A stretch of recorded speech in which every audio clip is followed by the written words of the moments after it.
I know DJ at work, and then Saray went to a movie with the parents. I know everybody else is though. Well, this might be a quick one then. It might be. I just got back from the gym too. Yeah, I went to the gym. And I'm gonna go get a haircut. Mm-hmm. And I ordered some food. I had to pick it up at 7. What kind of food you got? A burger. Burger? And some waffle fries. From where? Arby's? Our school cafeteria. You got that? Mm-hmm. We got 2 separate sections. We can go the upper section is where like it's all you can eat, but like only the food they give you. Then lower, it's like a little bunch of little restaurants that you can order from. And then it's like a store. I got me 2 packs of Gushers, a drink. You said 2 packs of Gushers?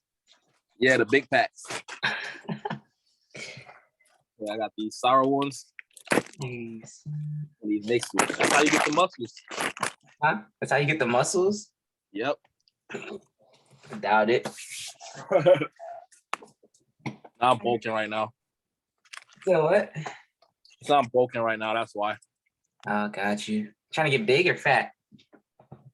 Big, but I'm getting fat in the process. Oh, okay. Because bulking is like getting fat and then hardening that fat.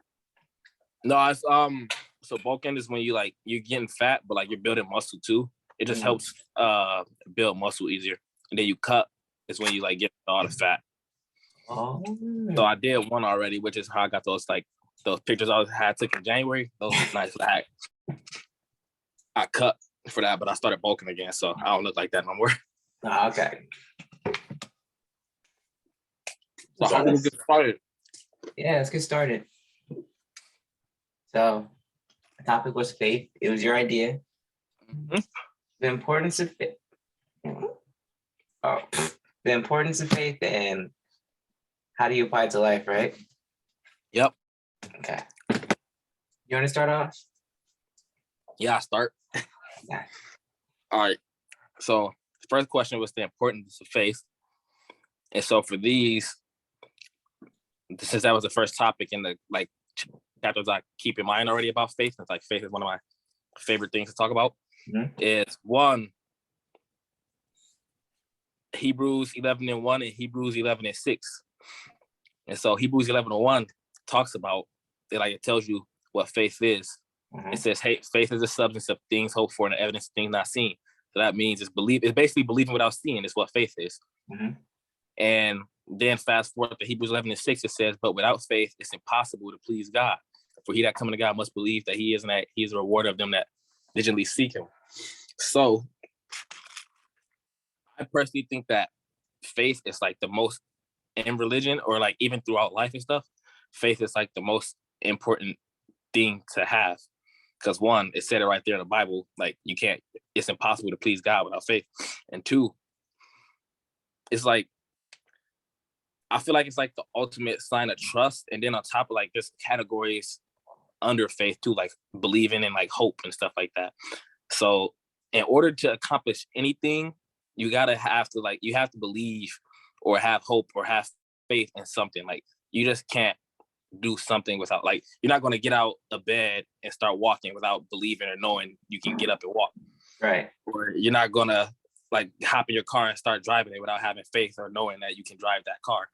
And it's such a little like subject or such a little thing, but everyone, like, you can't do anything without having some sort of faith or hope. And that's why it's like super important. And then like in the book of Matthew, which I finished, I'm in Luke now, by the way. Okay. I see you. Yep. Let's see, in Matthew, what was it? Matthew chapter 14, when Peter was walking on water and he thought Jesus was a ghost, and it like startled him and he started drowning basically. And then Jesus came up to him and like pulled him out, like, oh, do you have such little faith?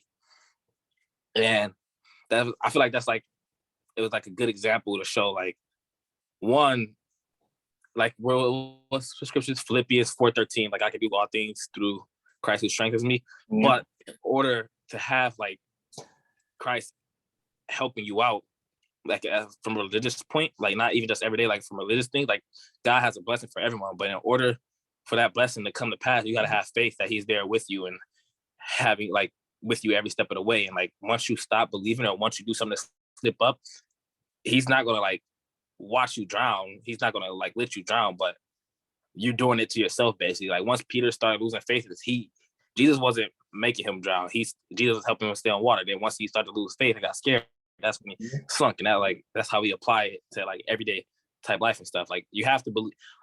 I don't even care like for like even like how our religion is, but even like atheists and stuff like that. Like you have to believe in something or have faith in something in order to do anything. It's like you can't do anything by chance. Like if you think, okay, like I'm not about to say atheists can like go jump out the window and fly because they believe they can fly or something like that, but like something you like do naturally, like breathe or something. Like now I'm breathing manually because I thought about it, but like breathing is like almost everything you do, like it ties back into having faith or believing in something. And that's why it's like important for everyday life. But then on top of that, like the extra steps on top of that, it's like for Jesus to help you, you got to have like that faith.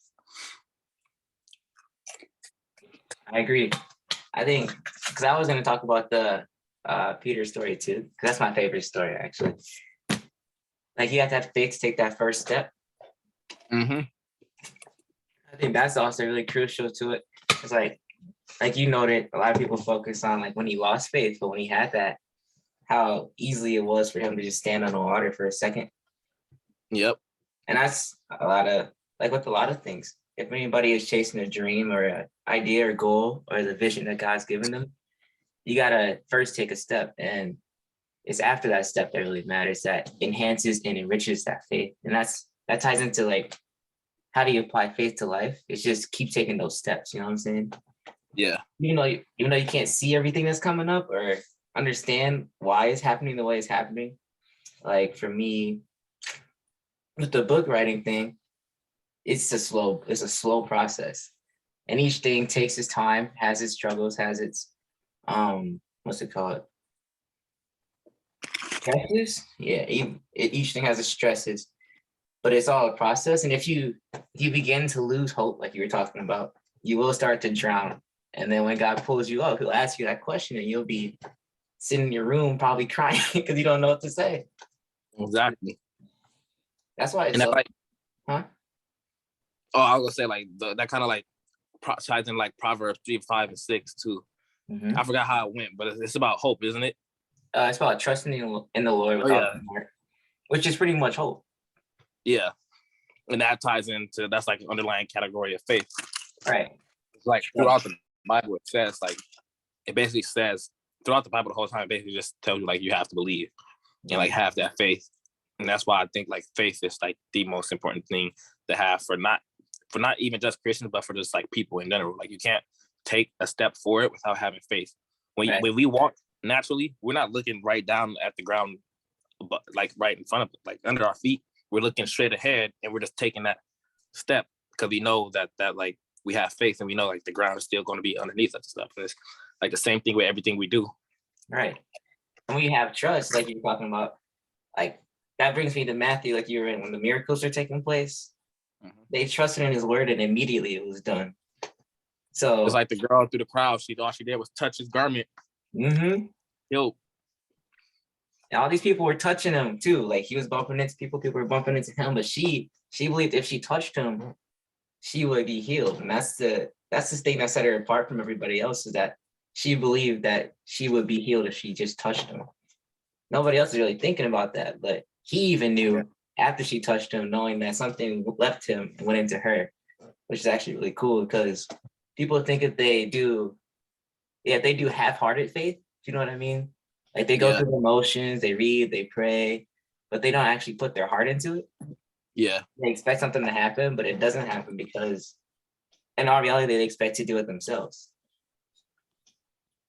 And I feel like that's another part of faith that people don't look at, is that it actually requires some energy and effort and like sacrifice. Right. It's heavily linked to your heart. And that's why I think in Psalms, I actually like this one, Psalms 134. I think let me pull out my Bible. I'm gonna pull out my drink. Let me find it real quick. Because this one caught my attention. Psalms 134 and 9. Here we go. Oh no, Psalms 139 and 23 through 24. It goes, search me, O God, and know my heart. Try me and know my thoughts. And see if there be any wicked way in me, and lead me in the way everlasting. It's not very specific, but in the way everlasting, you never know where that's going to take you. And it's negating the darkness of the world within you. And that's like, and that to me, that verse is like saying, I put my trust in you to find the discrepancies within me and fix them and redirect my path. So wait, can you put that in like more English terms? Because some of them words are big for you to comprehend. Yeah. So you want me to read it again too? Yeah. Got you. I'm gonna use my phone this time. It's a lot faster. So, All right. the Psalms 139, Mhm. verses 24, well, 23 to 24. Find it. This caught my attention like 2 weeks ago. But it goes, search me, O God, and know my heart. Try me and know my thoughts. And see if there be any wicked way in me, and lead me in the way everlasting. So just off base, like first hearing that, what do you think? I don't know. Give me like, it kind of reminds me of Proverbs 3, 5, and 6, to be honest. Right. But it's all, I feel like all of the Psalms kind of like that. But no. That was Proverbs. When I think, yeah, man, what did I say? You said Psalm? Yeah. But no, when I heard like the everlasting part, I feel like, yeah, like God has blessings for us here. Okay, there we go. God has blessings for us here that, like, of course, I gotta have faith to fulfill. But then I feel like that second part is just like, just talking about just how to get to the afterlife, like everlasting life and stuff like that. I can't comprehend that. That is a good thing. That's a good part. Because like, as Christians, right? You're Christian, we're Christians. As Christians who are following and give our lives to God, we have to believe that there is an everlasting life in the end, right? A reward for things we do here up in heaven. I feel like you ever, I don't want to put anybody out, but you ever meet somebody at school that says they believe in it, but they don't actually think there is a possibility of an afterlife?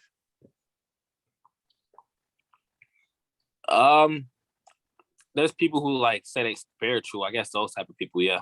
You think they're afraid of it?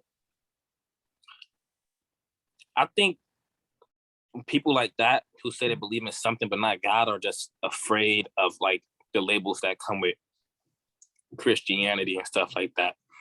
And like I think it's more of, I don't think they're afraid of after. I think it's more of like personal, like the people around them type of thing. Like they're scared to say they accept God and stuff like that. They want to like fit in. Like right now, astrology and all that spiritual mess is like big right now. So then, of course, you're gonna find a lot of people who say like, "Oh, I don't believe in it, but I'm spiritual, and like I manifest this and all that is just like reverse Christianity and stuff. It's just, I mean, I guess it's not, because it's like more demonic based stuff, but like the concepts and stuff, like the ideas behind how everything works, it's like similar to how Christianity works, but I guess it's just like they're afraid of the label that comes with it, and that's just because of how our society is today. Like the more time goes on, the more people who are not going to want to be Christian because of how hard it is, quote unquote, or like all the labels and boundaries that come with it. And then there's like, I'm not trying to talk about myself, but then there's like people like me who like, I try my, like, yeah, I guess I like last semester I did like screw up a lot, but like I try my best to live the best I can and stuff like that. And like all through high school, I like was living like unsinfully, basically. I'm not saying unsinful because everyone sins, but like I was living like a good type of life and stuff like that. And then like when people like actually paid attention and found out stuff about me, then they were like so surprised about like this and that. And it's like, it's not hard to be a Christian and live like one. Like you can be Christian and have fun. You just got to know like where to set the boundary and stuff like that. And I think that's where like people who say they're spiritual or something like that, like anything but Christian, I think they're afraid of like the outside judgment, not so much afterlife type stuff. Because I mean, we can say we know, but like most people don't know until like until it's too late. Mhm. So I don't think that's like a big concern for people who say they believe but don't believe, if that makes sense. I think it's just the people around them. Yeah, that makes a lot of sense. I agree. I agree. That's very true. Like going with the crowd kind of thing. Yeah. And I also think it's because God's not immediately tangible. Like his presence isn't immediately tangible unless you submit to it. And people are afraid to submit to something they don't really understand yet. I was trying to explain that to my one friend a couple weeks ago. Mm-hmm. But that girl I was telling you about, I left her alone. But she said I ain't talked to her recently. Mm-hmm. Then I end up, this is off topic, but then I end up talking to this new girl that I found out she don't even believe in God. So I shut that down. Ooh. Yeah. So now I'm lonely. Now I'm single. Hey, you're in the same boat, my brother. Same boat. I don't like being lonely. Well, I got God. That's Never alone with him. Say that. What's the next part of the question? How you apply it to everyday life? Well, how you apply it to everyday life? Mm-hmm. I feel like I kind of answered that with the first example, but how to apply like the faith in everyday life. So like every morning, like it's not the first. Sometimes like I admit, like it's not the first thing I do in the morning. Like maybe I'll like first thing in the morning, I like check my phone and my notifications. Then I remember like, oh, I do like a mini prayer. That you got for waking me up this morning, bless me to see another day, this and that. Then what? It's just like everything you do is just like some sort of faith or something. But then now on top of that, let's say how to apply faith in everyday life between like you and God. So like me, right now, I'm focused on doing good in school and doing good in my sports. So when I wake up, what I do, I go to my classes, get the little bit of homework I gotta do, I get that done. Then I go to practice for 2 hours. After I practice, I work out for another 2 hours. And then after I work out, then I like go grab food and back to my room. And that's like I read before I go to bed. And then just like how to cycle, like it's just a repeated cycle for me. But the reason why is because I feel like, I don't know, there's something I have faith basically that there's something significant that I'm doing in college that's gonna like help me a lot later on in life. And so now it's just like that faith right there. Like no one can predict the future, I guess. And like, you don't know when you're going to die. You don't know when the line's going to be drawn. But for me to have that like faith in my life saying sometime in the future, what I'm doing now is going to pay off real well. And that's like how it goes through, like, that's how I apply it to like everyday life. Like the things I do in my life it's because it's the things I need to do in order to get to my goals, basically. So like everything you do, or almost everything you do, I guess, like you can have fun a little bit. Like you don't have to take everything serious, but like almost everything you do, you gotta like think back to that one thing. It's like, how will this impact this, or how would this affect this? And if it's like, if doing this is pulling you away from this, then you shouldn't do it. If doing this is like a non-factor, I guess it's okay to do something. But then if you doing this, it's like pulling you forward, then go ahead and do that. But all your actions should be based off like something. Almost all your actions should be based off of you getting closer to whatever like your goals is, or whatever God promised for you.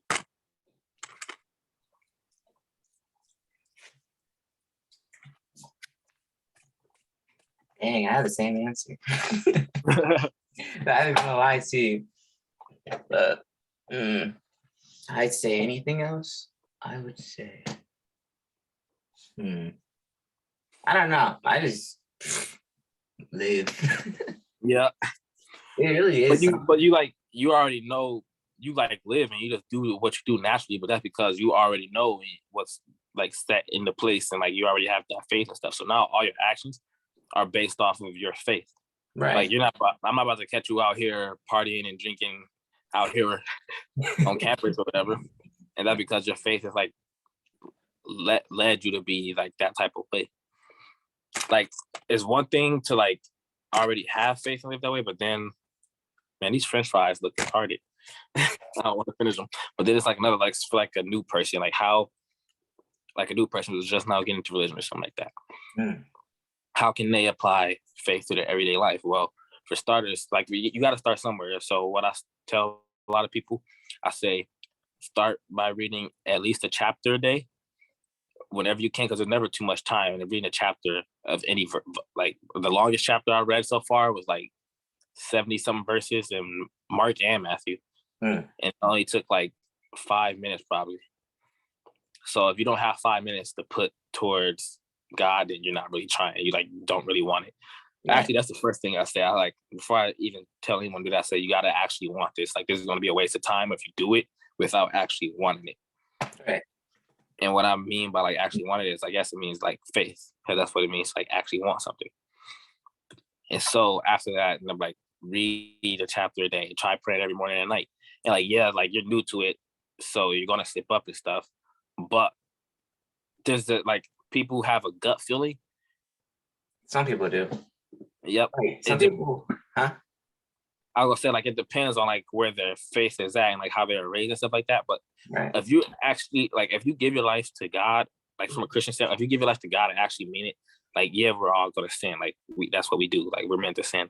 But if you actually mean what, like if you actually mean like you want to live for God and live right, even if you don't know everything from the Bible and like don't know all the rules and stuff like that, that gut feeling is gonna kick in and something's gonna kick in and tell you like, hey, I shouldn't be doing this or hey, I shouldn't be here. And then after that point, then it's up to you to make that decision. Like, am I gonna go with it or am I gonna listen to it and back away from it? And sometimes you got to learn the difference between that and like temptation too. Right. But after that, then it's like I say, like, what are your goals? What do you want to accomplish? Mm-hmm. And then after that, I just tell them the same thing that like at least I do. Like do something every day, even if it's like 10, 15 minutes of work. Do something every day to get you one step closer to what you want to accomplish. And doing that, believe it or not, is like apply. Like that's a good way, really good start is like applying faith to everyday life because, like I said, like everything we do comes from faith. Yeah. Like every single last thing we do, like you walk is because you have faith that you can walk. You get up, like you do things without thinking about it, but it's because you like already know that faith is already there and stuff. And like it's just like, yeah, just everything we do is through faith, basically.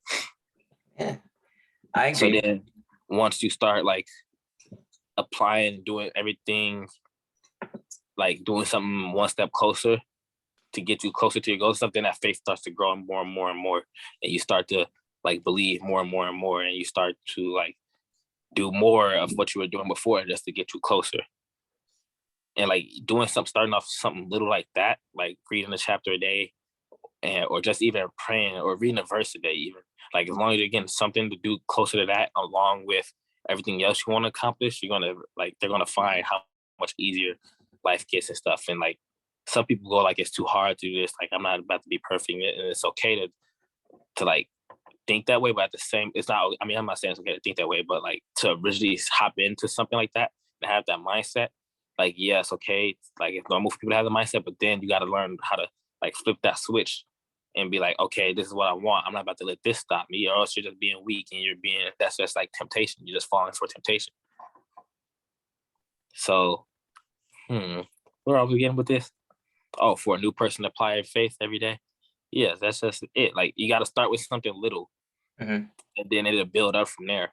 Because every action you do is either tied to your faith in something, or it's just you following the crowd, and that means you don't have a faith or like anchor on anything. like you don't know what you're doing with your life. You don't have any type of goals. You don't know, like you're just clueless basically. So it's either you can either be one of the two. You can either be like a clueless person who like I guess a dog following the crowd or like a mass or something, or you can follow your own path. But in order to follow your own path and do your own thing, you gotta have like that faith. You have to believe that you can do it. Yeah. Even when it gets hard too. Like me and my license, like I'm taking my driver's test this spring. I believe I'll pass. You still don't have your license, bro? What? I took my first driver's test in August, right before college. And they said I never checked my blind spots, and they said I turned too close to the curb when I turned right. So I was supposed to go back, but campus, I moved into campus, so I ain't retake it. I got you. And I agree with you 100% and everything you said, I think. Yep. And it all ties back to the Bible where it says faith the size of the grain of mustard seed. Oh. Starts off super small. But it starts off small, but then it grows. I think I read something like that in Mark. Yep. And it grows to be able to shelter the birds. Yep. It always starts small. I think even for people who grow up in Christianity or in church, they have to start for themselves. They have a platform, but if they don't ever use it, they'll just end up just like everybody else. Yeah, like my athletic director, I meet with him every week. His quote, like he tells me every week, he's like, we'll lay down the bricks for you, but we can't walk on those bricks for you. It's up for you to walk on those bricks. And that's how it is. Like, everyone, like I tell people, like when I'm trying to get them like to turn around and live for God, like I'm like, okay, you can do this if you want, but just know I'm not the one who can get you into heaven. Everything you do is up to you. Like you're not going to be talking to me at the gate. You're going to be talking to God.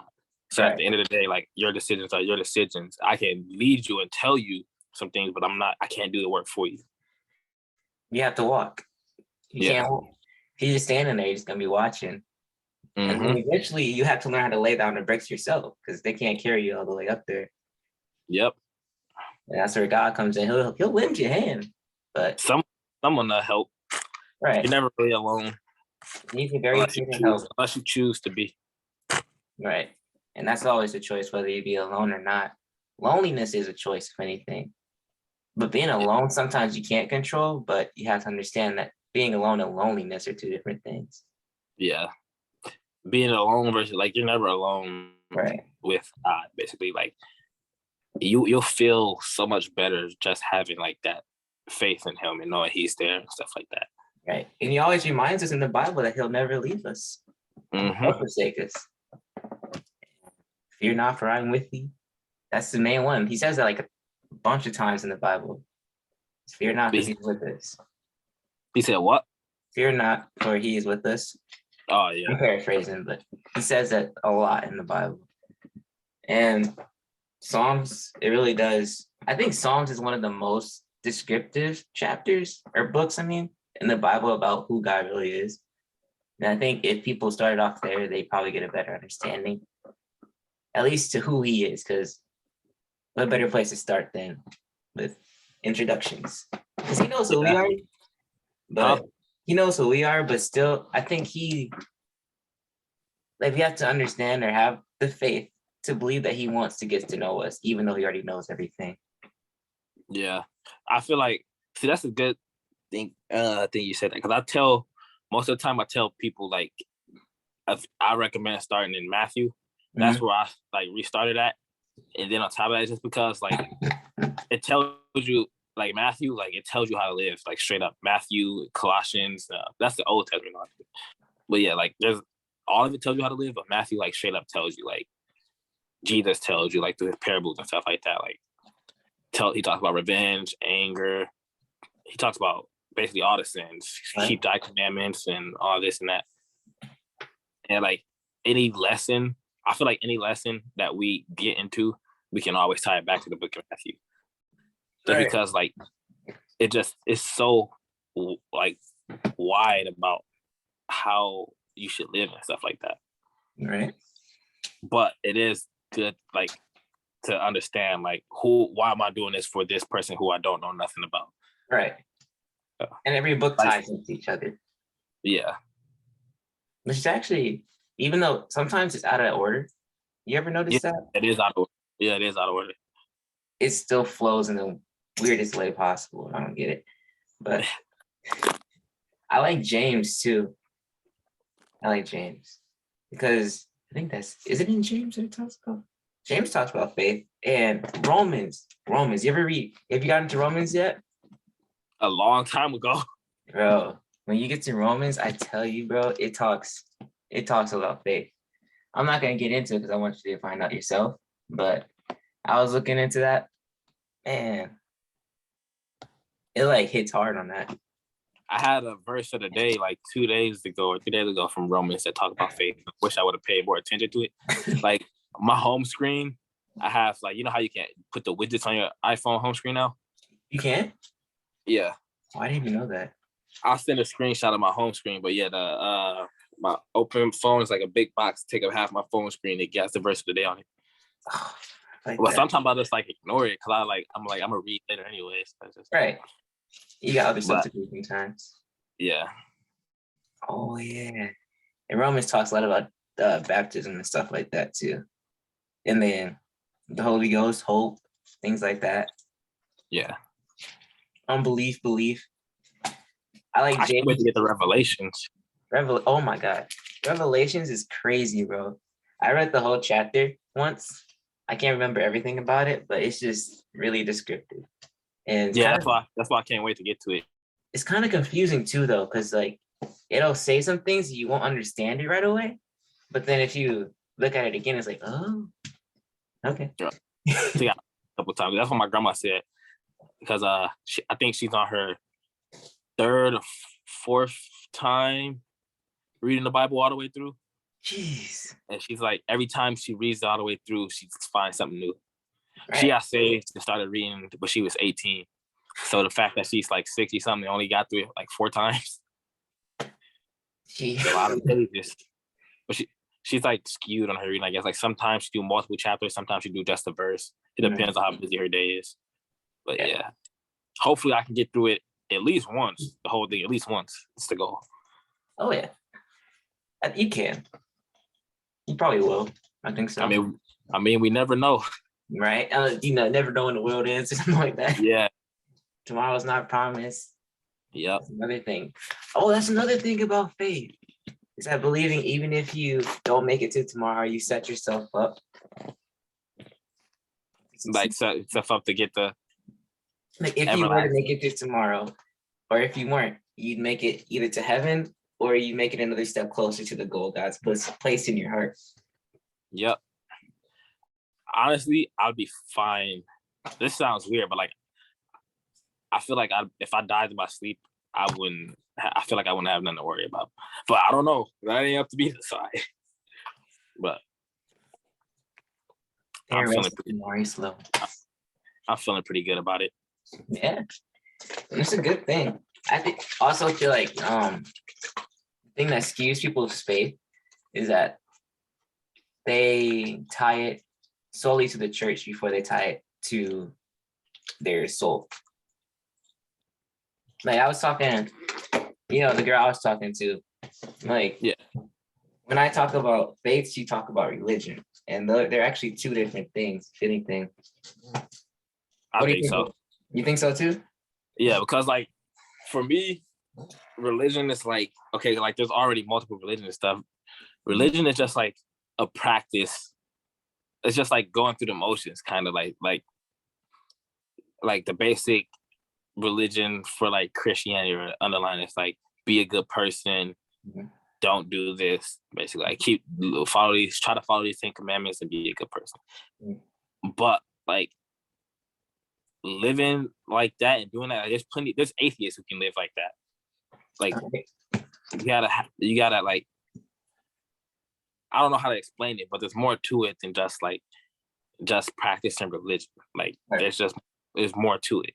I don't know how to explain it, but shoot, I was gonna say something.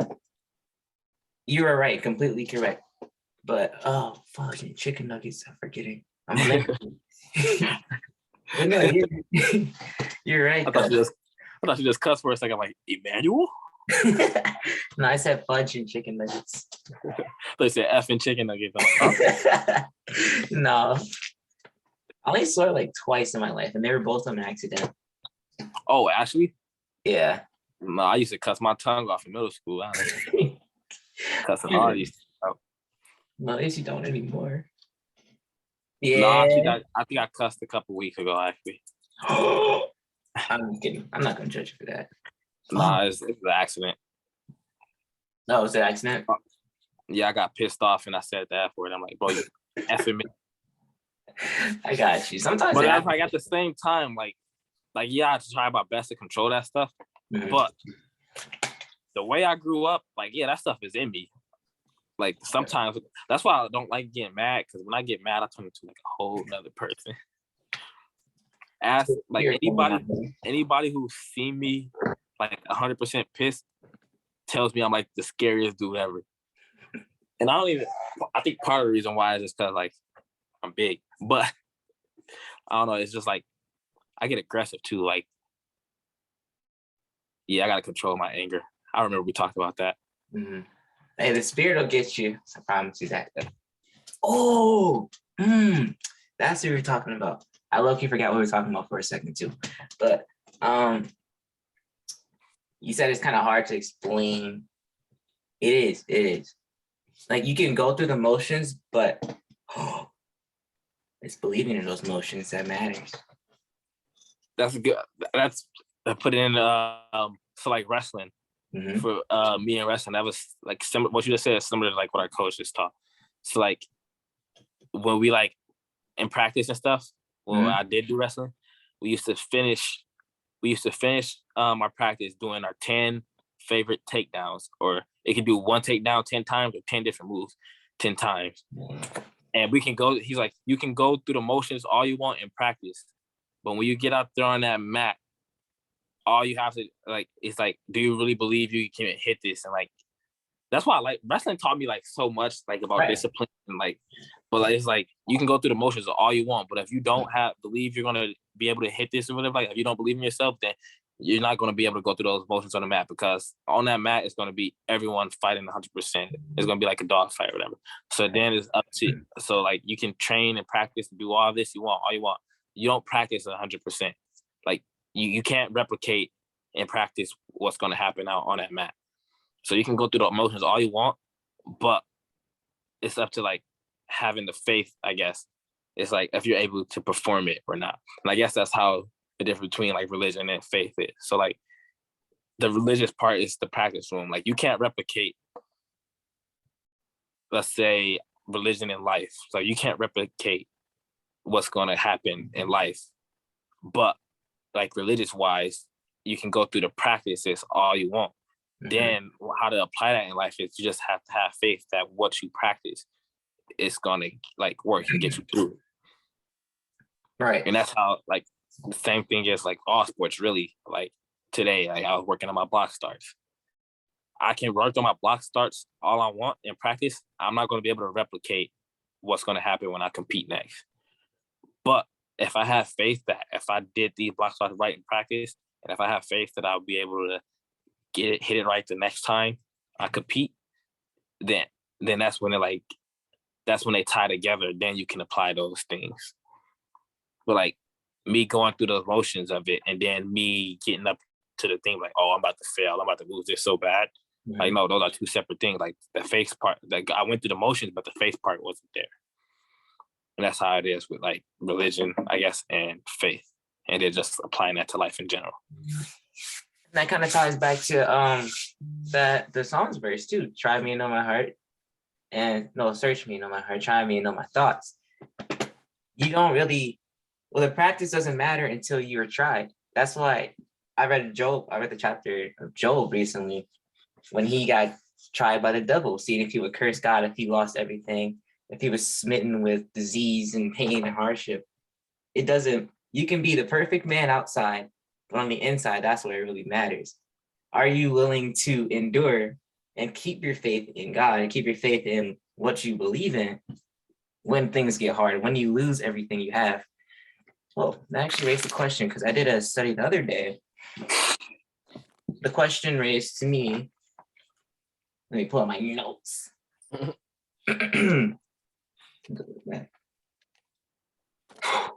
Goes, what will you give when all you have is already lost?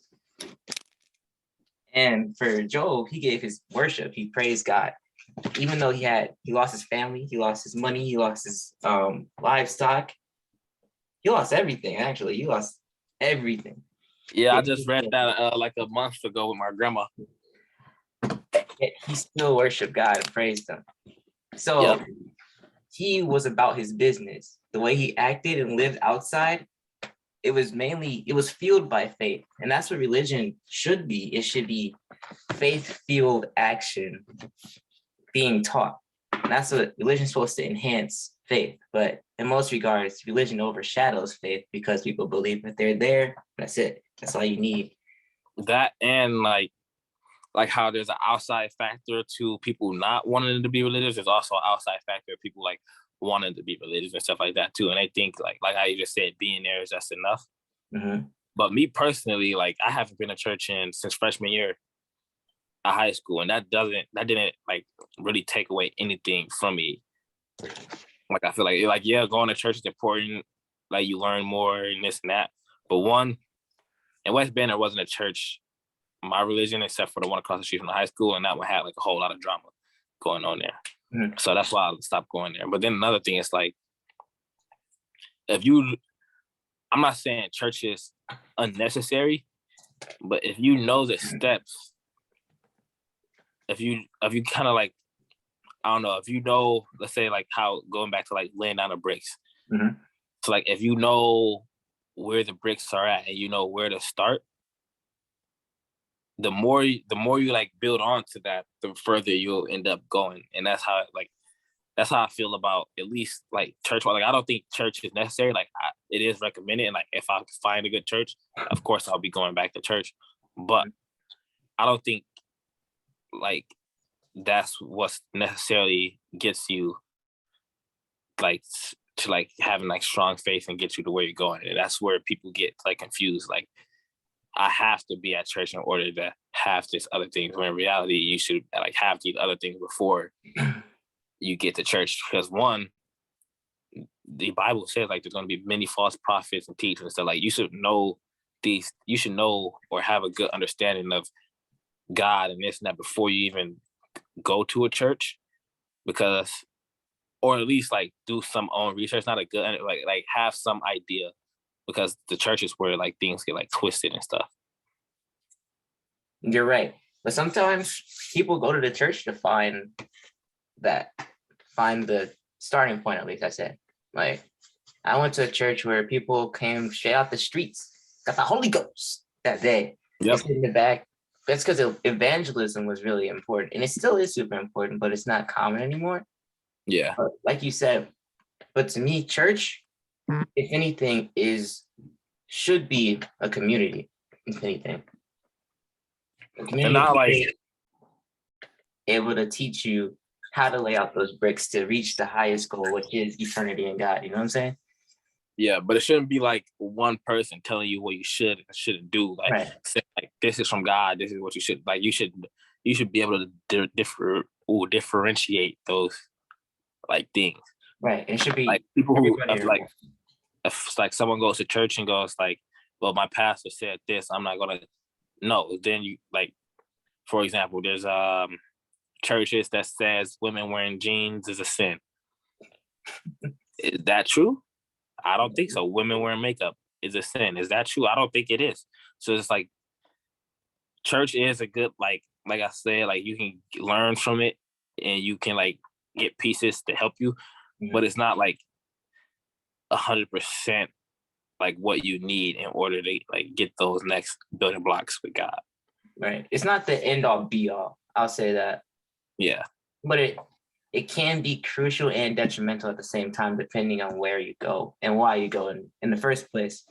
If you go to claim a title, you're not there for the right reason. But if you go there to truly get closer to God, I think he'll direct and guide you to the right place and the right people. Like what we're doing right now, this is kind of like community-based kind of thing. So that it could be considered a church, but it's not a church. But you know what I'm saying? As long as Yeah. there's, Bible says where there's one or two or three together, he'll be in there. He'll be there. You know what I'm saying? You know that verse? So Say it really, again. where there are two or three gathered together in his name, he shall be there with them. Yeah, I heard of it. It doesn't have to be like 1,000 people. It doesn't have Yeah. to be, as long as you have a common goal of getting closer to him and being in his presence. I feel like that's what really sets the tone for growth and development. Like Yeah. I've been in two completely different churches, Black church and white church. Same religion, same belief, same goal of mine. But one, like you said, with the gene scarce and everything, that's tradition. One used tradition over faith, and the other used faith over tradition. So they try to expand instead of confine. Therefore, their audience was a lot more involved. Everybody was standing, hands up, hands raised. They were all in it. Like, I've never seen people so committed to connecting with God like they were. But at my old church, or old church, I've been in a lot of churches. Yeah. It was just dead. Like nobody would do anything. They sit there, guests would come, and then they get ridiculed for what they're wearing. They're wearing tights, jeans, something like that. Women specifically, men didn't really get yelled at unless they had long hair. And that was like 1970 somethings. So people stopped coming. People stopped like engaging, especially younger people. I think it wasn't until after my grandpa and the old pastor's grandson split off and did their own thing that people actually got involved. Like more youth are starting to get saved at the different churches. It's more hype. Like I'm going to my grandpa's church now, God's House of Refuge. Like you can tell there's a whole different atmosphere because the people that left the old church that came through, they're committed. They're committed to the goal. Whereas back at the other church, everybody was committed to the tradition. Who's going to keep the same tradition? Pretty much the same circle. Nobody wants to expand beyond the four walls anymore. Like evangelism, like we were talking about. Whew, this one on a whole rant. But yeah, I just feel like you don't need a whole building, church, anything like that to have that community. So you are right, as long as you're following the right path, and God will lead you, especially if you're following the way in the footsteps in which He gives you. He'll give you the right people, the right time, the right placement. Like when the time comes, He'll let you know where to go. He'll let you know when or how, whoever to go with. It's not that hard. Because sometimes you just drive past the place. Oh, that's nice. Yeah, I go over there.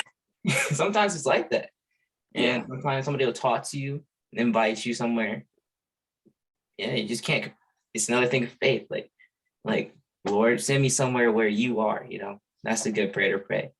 And eventually it'll come to pass. If you believe it'll come to pass. You know what I'm saying? Mm-hmm.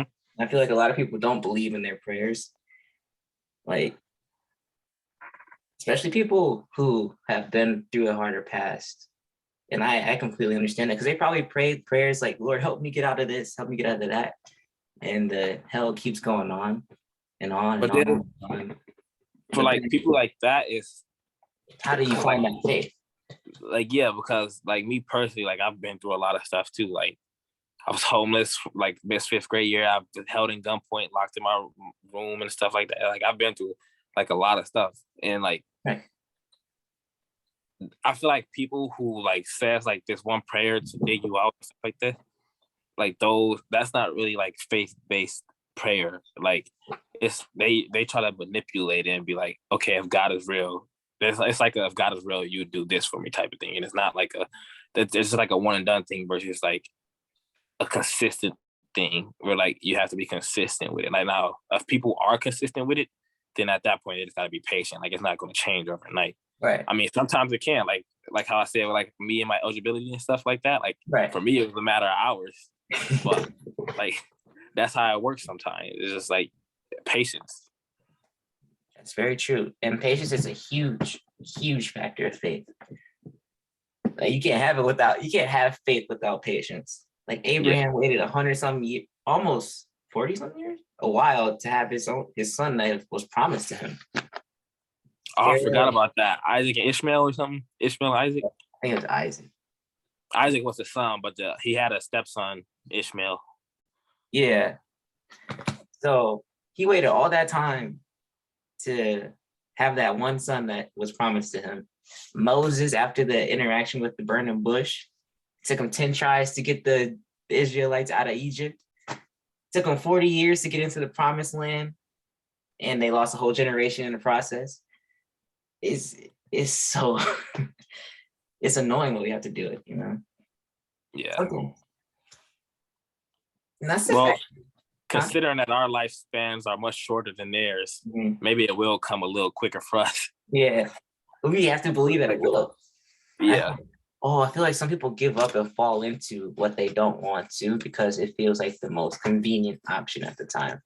And that's why people fall into astrology, because it's easy to believe in what somebody else, something visible that you can see, like a stone or a rock or something like that. Well, you're talking about an invisible God. How do you believe in that unless you take a true chance in faith or something like that? Yeah, like you gotta like the way I explain it is you just gotta believe. Like you gotta, I don't say you just gotta believe, like I gotta say you gotta really want it. And once you really want it, then that whole new feeling is what comes with it. How do you truly believe it though? Well, let's see. Well, me, I guess it was always easy for me to believe because like I started seeing stuff at a young age. Right. And like my grandma, like me and my grandma are close. Like I talked to my grandma about it, and she showed me and told me this stuff, like from the Bible, and like that's what was easy for me to believe. But like, so I guess I never got like had a struggle like believing just because like my history and like the people around me, I guess. Right. But let's say if someone new who's like, how do I truly believe? I talk about like just think about your goals first. Mhm. And if you don't have like, you got to start somewhere. If you don't have goals, then ain't no way you about to believe in God if you can't even believe in something for yourself or have goals for yourself. Like if you're just I'm gonna live life day to day and see where it brings me type of person. Like I'm not saying like some people do like strike gold, find gold, doing something like that, but it was unintentional. But like at the same time, I feel like everyone needs like a goal or something or some type of anchor to keep them moving forward. And that's the first step. So like if you don't have some sort of goal, which everyone has something they want or want to do. So that's the first I say, think about your goals and like this, like now what are you doing to get closer to that goal? Or what are you doing to achieve that goal? What are you doing like make that happen? And then after that, it's like some people like a basic thing is like, I want to be a millionaire. Like that's a basic goal, right? Everyone wants to be a millionaire. What are you doing every day to do that, right? So then it's after that, like if they have an answer to that, I'm like, so that's tying into faith. So if you're believing right now that you doing this is going to help you get to that step, right? So now let's tie in another piece of that. Most of the time, I'm trying to think of a good example because I had this conversation with someone like 3 weeks ago. I think it was 3 weeks ago-ish. So after we figured out like the goals part and it's like, what are you doing here? Then it was another step. I tied God into it somehow, but I forgot how I did it. Which I need to start writing my stuff down because sometimes when I be in the mood, like I'll be right. Like when I'm like spitting from my head, I'm like, I'm talking some good stuff right now. Some voice memos going. Yep.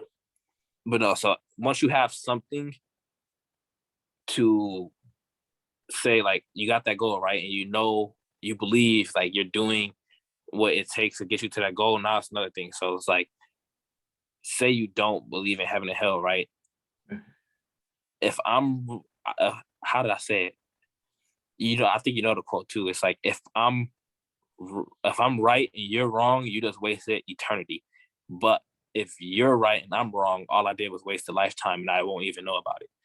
So that's like, if you believe in heaven and hell versus not believing in the afterlife at all. So like, say for example, you're the one who don't believe in the afterlife at all. If I'm the one who's right and you're the one who's wrong, you just wasted eternity.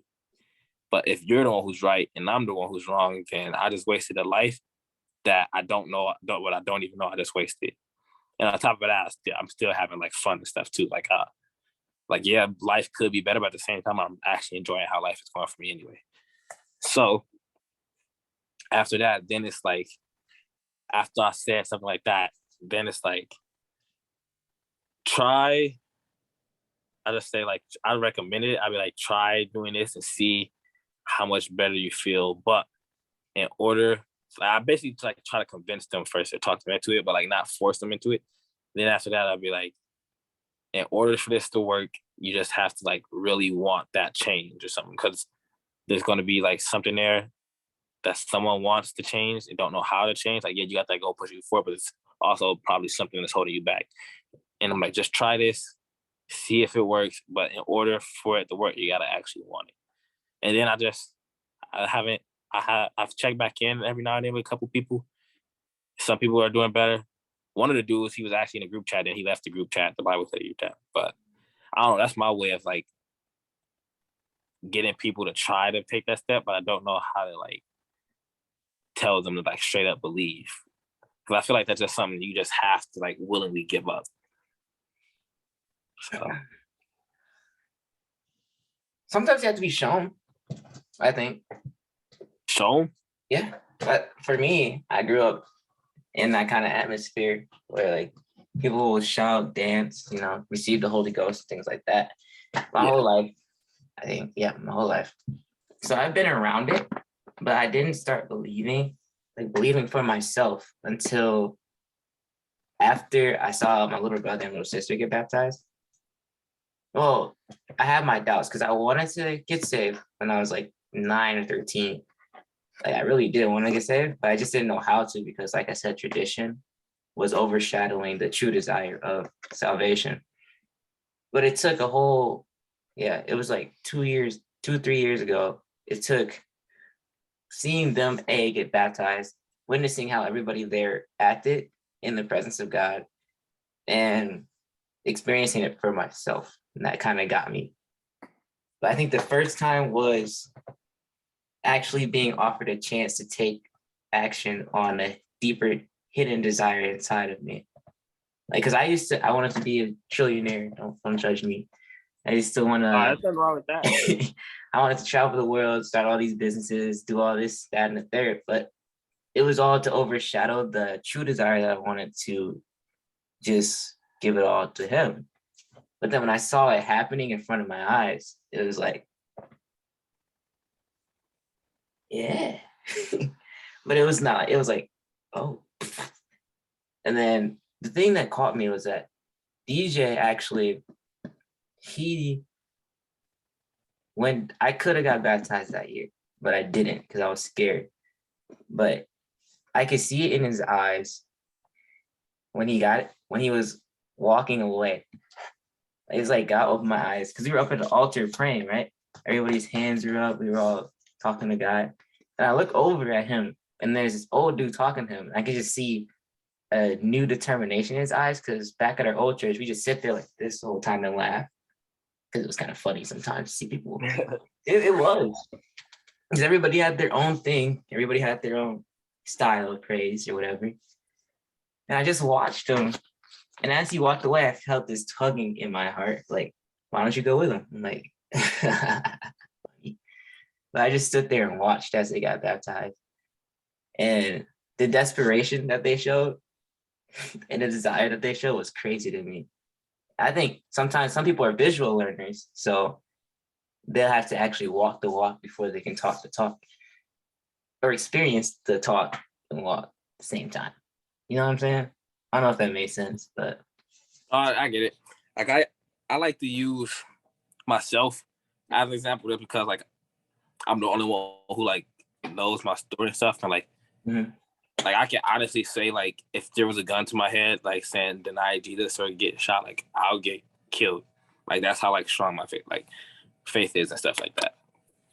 And I like to like I don't know, like a lot of people, especially like the people I like reach out to about this, like a lot of people are just like look up to me for some reason or some type of way. And I'm like, so you think, and then like whatever excuse they try to give on like taking that next step of believing, I'm like, so you think this is how I am, or this is how you see me, something like that.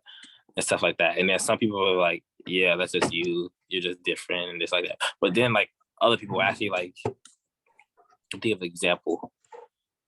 Like RJ. RJ is recently trying to get like back, like try to get to God and stuff like that. And like when me and him do talk and stuff, he's like, yeah, you're right. And he's like, he points that out and like, yeah, you did always notice and do like that. And it's just like an eye opener for him. Like just see that I actually like did it while doing this. And like, I tell him like, this is what helped me. And then that's like an eye opener for him to make like his next step and his next move. Right. And it takes time sometimes. Yeah. Sometimes it'll hit you in a moment too. That's the thing. Like a revelation, I'd say. Sometimes you don't expect it either. And that's the thing. Like it'll hit you, but then the way you respond is up to you. Like you were talking about earlier. It's all your response is always up to you. And I think that's the most important part. Like if you're talking about anger, your response is important. If you're talking about patience, your response is important. Talk about how we walk and live in faith. Your response to the challenges that come before you is important. And the time you're willing to put into it really is important. And for me, my definition of love is time, energy, and effort. T. That's a good time, energy, and effort. If you're willing to put the time into something, that means you care about it. If you're willing to put the energy into it, that means you really care about it. If you're willing to put effort into it on top of that, all three of those combined, that means it holds something much deeper than just the surface level, what's it called, emotion or feeling, you know? And I think that's the most, like when you watch people that are actually in love, they'll actually spend time together more often, even when they're tired or mad or sad, they'll talk, commune, and they put the energy into developing their relationship and truly growing. If somebody has to change, they'll both actually work on that change together. Not just one, it's not one-sided, you know? Yeah. And then the effort comes in with actually, you know, if your wife's tired, you help out around the house. Or if that might be a new Instagram caption. That might be a new Instagram caption. What? Time, energy, and effort Equals love. Oh, yeah, but it's just, it ties into a lot of things, I say. Yeah. That's one of the main things my dad kind of like taught us is that those are the three things you can't replace, but you can gauge how much you're willing to put in. Dang, that's some smart stuff. I like that. You love it. Yeah. I feel the Holy Ghost. Coming down. I don't know. I'm just really excited because I feel like this whole year, I set like 15 goals for this year, and then more were added to it. And like every time I look back at them, it's like God is like putting me in places and spaces to achieve those. You do, and like with you, with your track and stuff like that, he helped you get to that area in which you could perform. Yep, we find out next week for sure if I'm running. You better give it your all, bro. Because if you don't, yep, I think you will. Because when I had a hard. You ever wonder like what they mean when they say glorify God? They do it all you do to glorify God. I guess it means like project. Like to me personally, when people say you have to glorify God, it's like show how God is or show how it works through yourself. That's like my interpretation of it. I never actually looked up the definition or anything. I asked my mom. She told me it's just doing your best in everything you have that he's giving you to do. And I was like, what? Like, that's what God is? Yeah. I thought it was like everywhere you go, you have to say, hey, you know who God is? But no, it's just like, I thought it was like showing through action, sort of. Right. And putting your 100% in is an action. It's very important because people will see that. They're like, why do you do that? I'm like, because somebody above me has given me that ability. So I'm going to use it. Yep. Well, I didn't even think about that until just now. Ooh, now I'm more excited. It's like, if I'm able to compete next week, it'll be my first race of the season. And it'll be my also last chance to qualify for conference. So my first and last chance comes down to one race. You got it. I believe in you. I hope so. My block starts been looking kind of fire. I ain't gonna lie. Hey. But look, I still got the track pants on under this. I want to see your nuts. Put that away.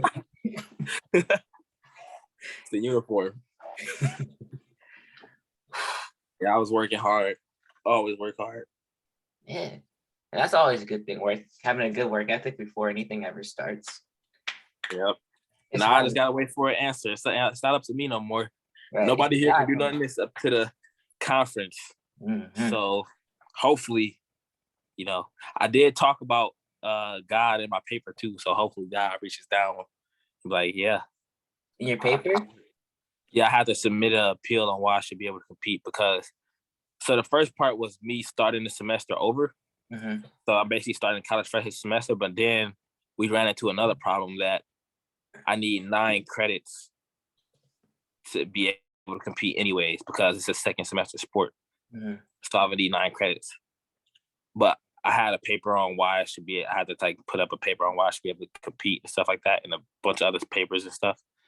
So now by Monday, Tuesday, or Wednesday, I'll have my answer. And then we'll see how it goes from there. But I'm already excited. Like I don't want to. Like I know it's bad to get your hopes up just to end up getting let down. I don't think I'm gonna get let down. You won't. You might not. We'll be praying for you. Yeah. I don't want to forget, but I'm trying. I'm ready. Then I keep you posted on how it's going so far. Huh? You did? No, I said I'll keep you posted on how I'll be doing. Okay, cool. Because I don't think I'm getting it. You don't think you're getting it? I don't think I'm gonna get let down. Oh, okay. I thought you said I don't think I'm getting it. I'm like, huh? Okay. No, I think I'll be approved. You'll be all right. If I don't get approved, these are some heartless people. I'll tell you that. What if you didn't though? What would you do? If I didn't get approved? Yeah. I don't know, to be honest. Like I still practice and stuff for the team. Right. You just wouldn't respond right away. I'd look stupid. I ain't gonna lie to you. I'd be looking kind of stupid. Nah. Why would you look stupid? I don't think you look stupid. Well, I told my teammates, I'm like, I know I'm gonna compete because God gonna make a way for me. I'm like, don't count me out. You got nothing to worry about then. Shoot. Yeah, I'm saying like he can't do that to me. He ain't gonna let me down like that. Know what, Jamari? Unless he like this is some trial and error right here. Like, let's see if you lose faith in me after I do this. But I don't think he's like that. I don't think he'd do that to me. Uh-uh. Especially since like a lot of my dreams revolve around me running. So it's like, hey, run with all your might, like run Forrest, like Forrest Gump. Yep. We'll see how it goes. I'm not nervous. No. I think I'll be good to go. You trying to go to the Olympics? That is a big, that is something I want to do off my bucket list. I want to compete in the Olympics. That'd be awesome. It would. I'd be in the stands watching. Coach Murray! And throughout like high school, like I don't even tell people this, but like the most recent one was between like me, Ethan Hyatt, and Curtis Holbrook. And we were all talking. And Ethan was like, for some reason, I feel like I'm going to see you on TV running in the Olympics or something one day.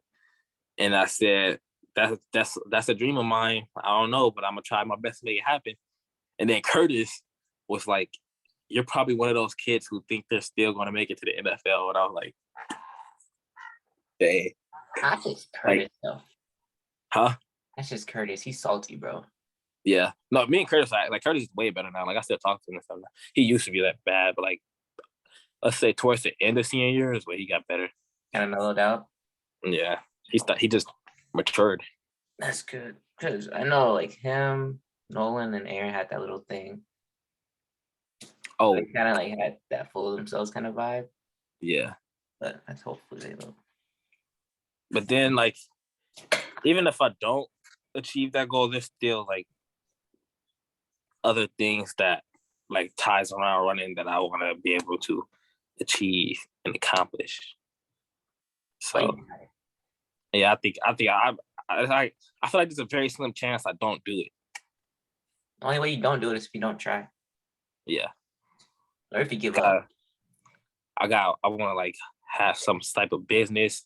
That's why I like starting like building up my platform, like try to like get a good reputation now and have like a small platform at least some way, and then like the more I expand and grow and meet people, the bigger like my whole group will be. Mhm. And then at the end of that, once you do get that group, like I'm slowly reaching out to people about God, but like the more people who like wants to follow you, and like everything I want to do is still still eventually gonna lead to me like trying to get as many people possible Right. to God. But you know, like, start small and then Stand out. yep. Because I can't make a personal connection with like 100 people at once, but one-on-one individually, yeah, I can get a connection with them, and I can keep track with them. And then me leading by example, it just makes people want to follow, and like it just draws people to you. Right. People notice even the smallest things. Sometimes they'll tell you at the weirdest moment, like when you don't even think you need to hear it. But Yeah, that's happened a lot, especially when you know, yeah. Even in class, like the quiet people that don't talk to you, they watch. they'll randomly say something to you like, huh? I didn't know you. Yeah. You know, Jaden Mefford. No. She went to high school with us. Oh she wait, did you play soccer? Yeah. Yep, I know her. So I saw like me and her didn't talk in high school, but like ever since we see each other around campus like almost every day, so we just say hi to each other and stuff now. And then like actually, I didn't even tell you I got Tinder as a joke. I deleted it now, but I got Tinder as a joke for a week, and I found out one of her friends swiped on me. But anyways, she was all up on me. But that's not the point. It was like, I guess it's similar related to what we just said. But anyways, she told her friend, she was like, oh yeah. And all throughout high school, you know, Jamari is like a real good dancer. Like he was always up doing this and that. I'm like, I didn't talk to you in high school, none of that. And you were like so quiet. I never even seen you at the school dances or nothing. And you know, like this fact about me and like know these things about me is like that's just another thing. Like people like, yeah, they're always watching even if they're not. Like people watch from the shadows. And they have the ability to single you out. Yep. Yep. They could tell when someone's different from like the crowd. Right. Teachers be catching me off guard because hey, I don't say a single word in class. I try not to look at them first of all. I try not to look at my teachers ever. But then all of a sudden they say they're writing a note, like you know those end of the year notes and stuff like that. It's like they wish they had a class full of you, and it's like I never did anything. Yeah. What are you talking about? It's just... And sometimes like even at like if you write something to a teacher or something about like they could tell who it was from like based off like something like that. So yeah, people pay attention, they stay observant. They say assertive, is that what you said? No, I said they stay observant. Oh yeah. It's scary. But I mean, I feel like it's nothing to worry about if you're like doing the right thing. Right. What's scary is how people will try to manipulate that. Yeah, or like how they see you change. Like I feel like that's the scariest thing. Like people watching change. Right. Sometimes that change isn't even obvious until. Yeah, that is true. Like they expect you to stay a certain way for your entire life, but then when you start to shift and be about your business, then they either love you or hate you more, you know? Yep.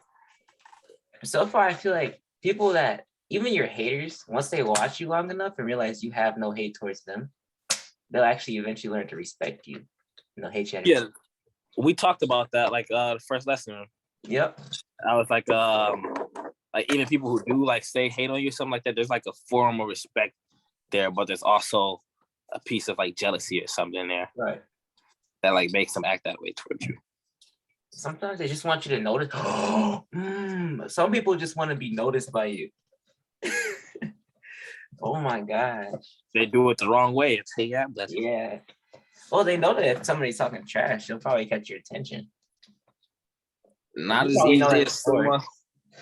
Yeah, Like, they talk trash to you so they can get you off your game. Or I feel like people just are afraid to give encouragement these days. You know, you ever notice that? that too. Yeah, Man, it's crazy. like But it's so easy for like even the people, even like people, like most of my like support either comes from people who aren't that close to me or like older than me. Like my closest friends are the ones who like I feel like don't believe in me. really? Yeah, Actually, no, I feel the same way. No cat. but like I feel like I don't do stuff like that. Like I always try my best. Like even if like I would be honest, even if I don't believe in a person, I won't tell them that. Right. Like like I don't know. Like I'm trying to think. I guess with me and Dom or something. Like Dom, he didn't grow up as tough as he said he did. Like he likes to tell people he's from Milwaukee, and in reality, he moved to West Bend when he was 2. So is that really from Milwaukee? Nah. And like I don't know. It's like he says he's capable of doing certain things that I know his body just isn't capable of doing. But at the same time, I don't let him know that. I just like I give him some positive reinforcement. I'm like, yeah, you can do this, but you have to do like this first. I don't tell him like straight up, like, no, you can't do this right now. Cause like anything is possible, especially like with God and stuff like that. But like me, if I say, let's say for example, like me, if I ran out, had a track meet tomorrow, and I'm like, I want to tell people, I'm like, I'm about to be the fastest man in the world. I'm not about to just go out there tomorrow and do it. Like it's gonna take like that's what I want to do. It's gonna take a lot of training, a lot of preparation for like me to do it. It's like I'm not about to hop out there and do it tomorrow. And that's how but it's not like you're about to like it's not like I'm about to talk myself down out of it. Like that's what the people closest around me at least seems like they're doing. It's like me, like I believe a person can do what they want, but there's gonna have to like you're gonna have to do something. Like I said earlier, like you have to do something every single day to get you closer to doing that thing. Like you just can't say you're gonna do it to just go out there and do it. Like it's a lot of preparation into doing that. How I got to that conversation. No, you're right. Actually, I did too. Hey, it's a good combo though. Yeah, Yeah, it was good. that's I'm mad nobody else joined. No, I'm like, huh? They said, all right, bet, yeah, we'll be there. It's like, that's fine though. I mean, I don't mind. They have lives. But what was I gonna say? That's where you have to have like confidence and faith in yourself. And believe Oh in yeah, That's I probably the definitely have most that. important thing. Oh yeah. If you Every don't, it's hard on you. Like life would be so hard on you. even last night, like this girl I like just met like a week ago, and like we've been like talking and stuff. I don't know if I like her like that or not. Yeah, I don't know. I'm supposed to go over to her room later tonight. So what time is it? Be careful, my boy. Oh no, I definitely will be careful. You're not with God. Make room for Jesus. But no, even that, like I was in her room last night. She was like, "You have so much self-confidence in yourself." I'm like, well, I don't even know what I was doing to make the person say that. But then at the same time, my response was, yeah, because no one's proven me wrong yet. That's what I said back. And then like we were talking like 2 days ago at the lunch table, and I was like, I forgot how I came up with like, yeah, I look good. I look like a model. And she is like, yeah, your confidence is way too high. I said, well, you already told me I'm attractive, so you can't take it back now. So it's like that's what it's like everything I say. It's like everything I say or do is like, yeah, I mean, I might not have something to back it up. Like I might have something to back it up right away. But at least I know like either my work ethic can back it up or like my personality or something or like other people. Like I can't I may not be able to like physically show for something, but there's always something around that I can back up like why I am the way I am. Yeah. Which is why no one's opinions actually matter. Like feedback, yeah, I appreciate people's feedback and like that stuff does get personal. But like opinions wise, like no, I don't care what anyone thinks about me. I cut off my own mama. I don't care about nobody. If you ain't on board with me, then get up out the way. Gotta go. Oops. Yep.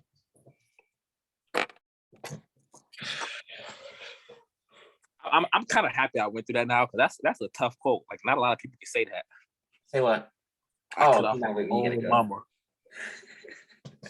I'm That's like, gonna be your victory speech when you win the Olympics. That's gonna be your victory speech when you win the Olympics. I'm like, I cut off my own mama to get here. You think I care about y'all? Because I don't. My mama ain't even with me right now. That's crazy. It's been like what? Only a month and a half. It feels way longer than that. Oh well. That's what happens when you leave. Oh, okay. I have to say that bottle. I thought it was a fall. A what? A fall. So What? So this is Pothead 101. So you see that black top right there? Yeah. So in a normal bottle, what it is you take a little metal socket that looks like similar to this, right? It's a metal socket, and then you burn a hole into the cap, and you stick that metal socket in there, and then you burn a hole in the bottom of the bottle, and then you put it into a bigger bucket of water. You put the weed into the metal socket, and then you burn it, and you pull it up as it's burning, so that way, like the air inside the bottle, like the water is pulling out from the bottom, so it's sucking air through the top. So all that smoke fills up in the bottle, and then you twist the cap off, and and that's like the quickest way to get super high. And I thought that's what you had in your hand. No.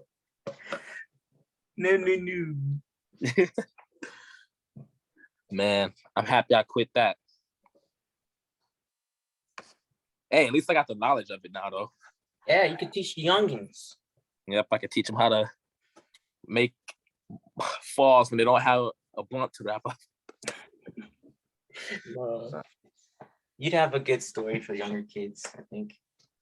Yeah. Would you ever do mentoring, like mentorships with little kids? Nope. No.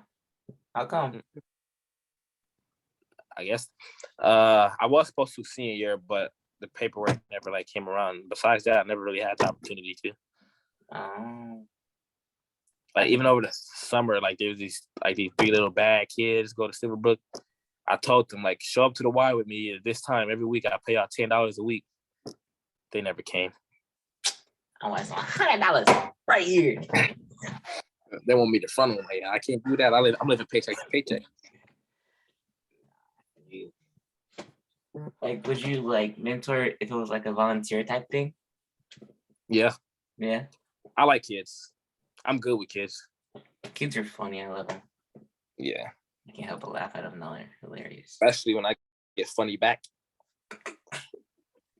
Oh, I gotta send something to my sister. My HBO Max. HBO Max?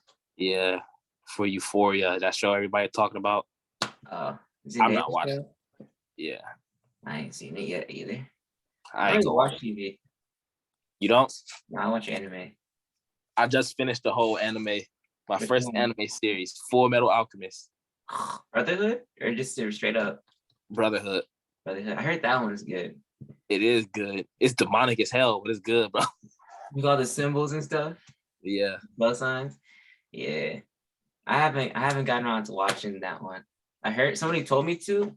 I started it. I'm like, yeah, nah, this ain't for me.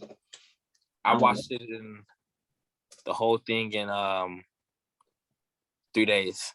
How many episodes? 64. 60. Jesus.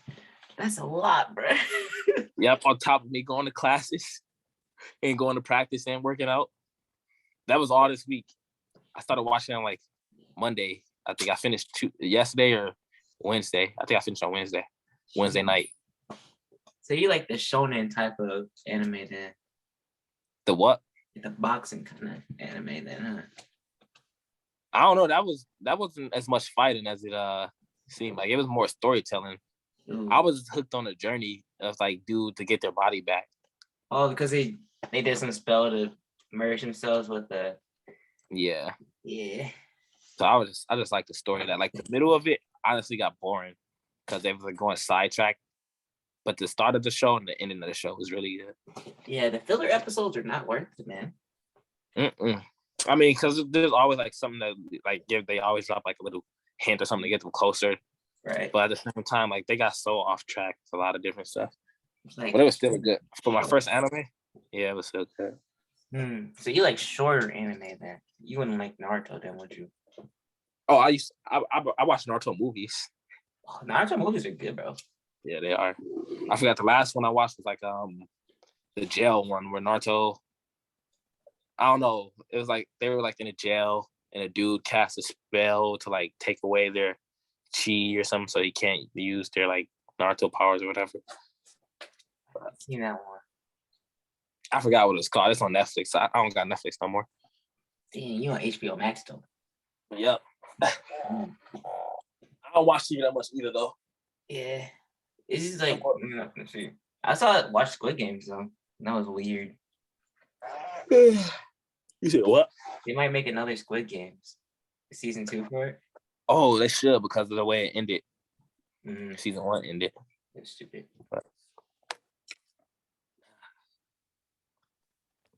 Well, what time is it? Like 9, almost. We got anything else to add for the lessons? I think we did good with just us two. I think so too. We might have to bring it back next week if nobody shows up. Yep, I'm gonna be here. I mean, I'm pretty sure I'll be here. Sometimes I'll be making, like last week, I was busy. I forgot what I had to do. Yeah, I was that out. Makes sense though. It's like nobody really show up anyway. But, yeah, but nobody showed up today though. But it's okay. Yeah, unless we can like, I feel like we gotta find like a true time where it can all work. Because we've just been jumping around the past 3 weeks. Yep. What's this? Decline. Yeah, it was a phone call. I don't get phone calls either. I just let it ring or I just hang up right away. Because it's like the tax people. I'm like, oh yeah, the numbers that we don't even know. It be scams sometimes. Right. So I put because I'm doing my own business thing. I put my number on a different app so that I know if it's for business or something like that. So I just don't worry about it. Oh, that's smart. I just answer almost every phone call, just in case it's like my grandma, like she got a new phone number. So she called to tell me about it and I missed the phone call, but she left the voicemail. Like, text me first. Yep. I'd be text. That's what I did. That's what I did. I was texting everybody. Right, because when I was talking to one girl, I was talking to the only girl I really talked to. I was talking to her. She called me at the most random times. I'm like, I'm working. That's true. That's how girls are. Yeah. Like, and then you try to call them, and the only time you can call them is if you schedule it. Right. I do that too. Like, I make people schedule stuff with me. Yeah. I call you at this time. Don't call them. Like, I'm gonna call you tomorrow. Don't call them. I don't like calls that much, but. All right. Bye. Yeah, I'm gonna head out because this girl texted. All right, bro. Me too. I got food coming in like 30 minutes. Oh, dang. All right. I just finished mine, but Huh? I just finished my food. We are Gucci. Yep. All right, I'll let you go then. Have a good night. You too, bro. Peace out. And be smart too with that lady. I got you. All right. All right. Peace out. Peace, man. Bye.